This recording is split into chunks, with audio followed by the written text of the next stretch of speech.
کہہ دو کہ جو شخص جبرائیل کا دشمن ہو اس کو غصے میں مر جانا چاہیے، کیونکہ اس نے تو یہ کتاب اللہ کے حکم سے تمہارے دل پر نازل کی ہے جو پہلی کتابوں کی تصدیق کرتی ہے اور ایمان والوں کے لیے ہدایت اور بشارت ہے۔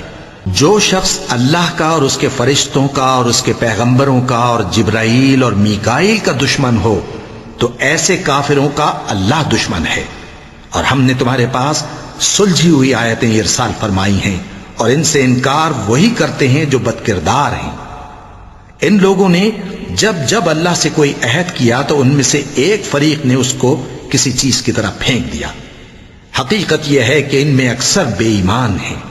اور جب ان کے پاس اللہ کی طرف سے پیغمبر آخر الزماں صلی اللہ علیہ وآلہ وسلم آئے اور وہ ان کی آسمانی کتاب کی تصدیق بھی کرتے ہیں، تو جن لوگوں کو کتاب دی گئی تھی ان میں سے ایک جماعت نے اللہ کی کتاب کو پیٹ پیچھے پھینک دیا، گویا وہ جانتے ہی نہیں،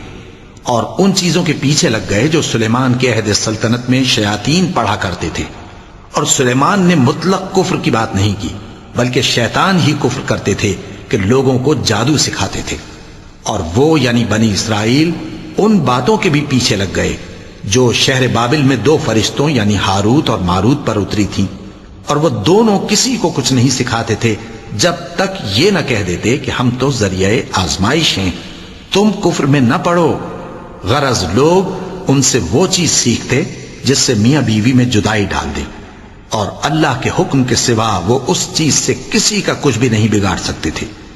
اور کچھ ایسے منتر سیکھتے جو ان کو نقصان ہی پہنچاتے اور فائدہ کچھ نہ دیتے۔ اور وہ جانتے تھے کہ جو شخص ایسی چیزوں یعنی سحر اور منتر وغیرہ کا خریدار ہوگا اس کا آخرت میں کچھ حصہ نہیں،